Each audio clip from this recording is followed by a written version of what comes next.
Welcome to the CTA Foundation CES interview series. My name is Steve Ewell, and I'm the Executive Director of the Consumer Technology Association Foundation. And I'm really pleased to be joined today by Brenda Rusnak, the Managing Director of Cyber Seniors. Welcome, Brenda. So happy to have you at CES 2021 this year. Oh, thank you for inviting me. Well, I've always been interested in the origin of your organization since it comes out of a documentary film. Can you share a bit of that story and how that led to the work that you're doing now? Sure. When my two youngest daughters were in high school, they had to do a community service project. And they came up with an idea to go into a local nursing home with some of their friends and to teach them how to use the internet. And the reason they came up with this idea is because they had recently taught their grandparents how to use the internet, and their grandparents had friended them on Facebook. And it really changed their relationship with their grandparents. And so they came up with this idea, and my oldest daughter, who's a filmmaker, volunteered to go in and do some filming for their project.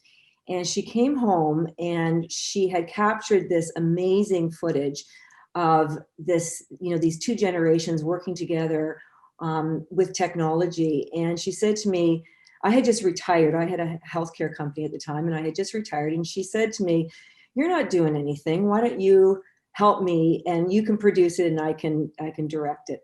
So that's how we got started with it. And we ran the program for almost 2 years. We filmed for almost 2 years. And at the end of it, we had this beautiful film that was as much about intergenerational relationships as it was technology. And the film did really well. It broadcast in 40 countries. It was on PBS, Netflix, and we started doing community screenings, and we're being approached by organizations who wanted to use a similar intergenerational model to teach technology to seniors in their community. And that's really how we got started. AARP Foundation gave us our first tranche of money and really encouraged us to start a nonprofit organization. And since then, we've grown really, really successfully, and we're just so proud of the work that we do and the young people that come to the table and help us to provide tech training for older adults. Well, and you grew really quickly across North America, and even, I believe, engaged a bit beyond that as well. How are you able to reach both the older adults and the students that participate? Yeah, well, we use the film a lot still because the film really, they always say that show, don't tell. And when people watch the film, we like to show it to intergenerational audiences because what we find is that there's such a common denominator there in humor. There's some really, really funny moments, and there's some really, really touching moments. And I think that the two generations really can relate to it. And it's a film that's really relatable, whether you're older or younger or somewhere in the middle. You can really relate to this, this digital divide. And so we use the film a lot. And then we rely on community partners. And of course, we've got two audiences, young people and older people. So there's some organizations that serve both of those groups, like libraries and community centers. And so they're able to bring in both groups within their organization and start a Cyber Seniors program. But in other organizations, like a school, for example, or a senior center, it's really nice that they're able to reach out to community partners. So a school, for example, may be in touch with a senior center and say, hey, will you work with us to start this program in our community? That's great. And it really is so important. I'll say, as someone who got to know you because I watched the documentary, and it really does help draw you in. And I highly encourage people to seek it out and watch it, because it really tells the story of the work that you're doing so well. Yeah. This year it's been a challenging year for many of us, and it's required a lot of organizations to really pivot and bring some of their programming online and engage their communities virtually. How have you been able to do that? And, how have you seen the demand for your programming go during the pandemic? Well, we were really fortunate because 100% of our resources were online, and that's how communities accessed them. But when COVID hit, all of our programs were being done in person. So we really quickly changed models. We identified a challenge very early on, which really helped us in our success. And that was that there were so many seniors in communities out there that were unable to use their devices, period. So initially we thought, oh, well, we'll just offer webinars online. And then we realized, well, the majority of these people can't even get online. So we set up a secure telephone tech line and just, went back to old school telephone, walked people through how to plug in your device, how to charge it, until they were able to get onto the internet and join us for daily webinar sessions and one-on-one tech sessions. So that's how we've addressed it. And it really identified a mechanism for us to reach seniors that we weren't reaching before. In-person programs will come back. We love them, they're great, but there's always going to be a population out there that cannot get physically to an in-person program. So COVID has helped us to adjust our model to reach that population. And of course, young people are, we're out of school, are looking for opportunities to complete co-op programs, to complete community service hours. And I also think it's been just a great opportunity for them to be a part of the COVID solution. I think that there's, obviously huge potential for depression and mental illness and, feelings of loneliness, even amongst young people. And so this has given them an opportunity to contribute to a really serious problem that's presenting with COVID, and that is social isolation of our older people. Yep. And social isolation, I really feel like, this past year has created a lot of attention because it's impacting so many of us, but it's not a new issue. And it is a topic that was particularly impacting older adults and people with disabilities prior to the pandemic and will continue to impact people afterwards. So using the opportunity to create these connections. And I think the intergenerational aspect that you're doing is so important, just to create that understanding that comes between the two communities and just build the relationships, because those connections are just critical for how we can all move forward and work together. So I really am thrilled with the work that you're doing through the Cyber Seniors program. Yeah. So go ahead.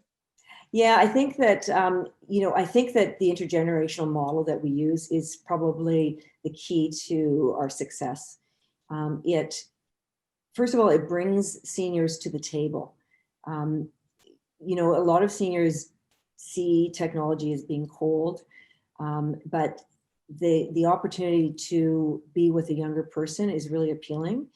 And once they are, together, these relationships that form really create a very, very special bond, which keeps them coming back.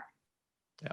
Well, and one of the communities that you've been doing some particular work to reach out to is the CTA Foundation was happy to support some of the translation of the Cyber Seniors curriculum into Spanish. And how have you been able to continue to engage the Spanish-speaking community through Cyber Seniors? Yeah, and we're so thankful because that was a community that we weren't able to offer our programs to prior to being able to translate all of our senior resources in our website. So this year we've really focused on reaching out to those communities. So we've used the same model that we've used with our English-speaking communities, and that is reaching out to senior centers, community centers, and schools. And the schools have been, again, the young people coming to the table to help this community has been really, really overwhelming. And we're pleased now that we are offering webinars in Spanish. And we have a call center that answers calls in English, Spanish, and French. And we're able to match up mentors, do one-on-one sessions with a Spanish-speaking senior and a Spanish-speaking young person. So that has made a huge difference in our ability to reach that community. That's great. Amazing work. Well, here we are at the all digital CES, and it's exciting to see all the different technologies that are being announced, as well as the conversations that are talking about, what are the technologies emerging that will be here in 2, 3, 4, 10 years down the road. Are there technologies, and it doesn't have to be things directly related to cyber seniors, but are there areas of technology you're particularly interested in right now? Yeah, I mean, I think that the area that I personally and our organization is most interested in right now is the emerging telemedicine technologies. You know, some of these capabilities have been around for a while, but there wasn't interest amongst physicians or patients. And to make that change, change is difficult. So COVID has brought about that need to start really looking at these technologies and using these technologies. So I'm really excited to see how they will transform how we address health and how we address illness, and also the impact that it will have on the patient-doctor relationship. So, whether it's teleconferencing or electronic diaries or remote patient monitoring, I think that there's just such great opportunities there. And I think it will improve our healthcare, improve our health, and improve the relationships that we have existing between patients and doctors. That is going to be a massive topic at CES this year.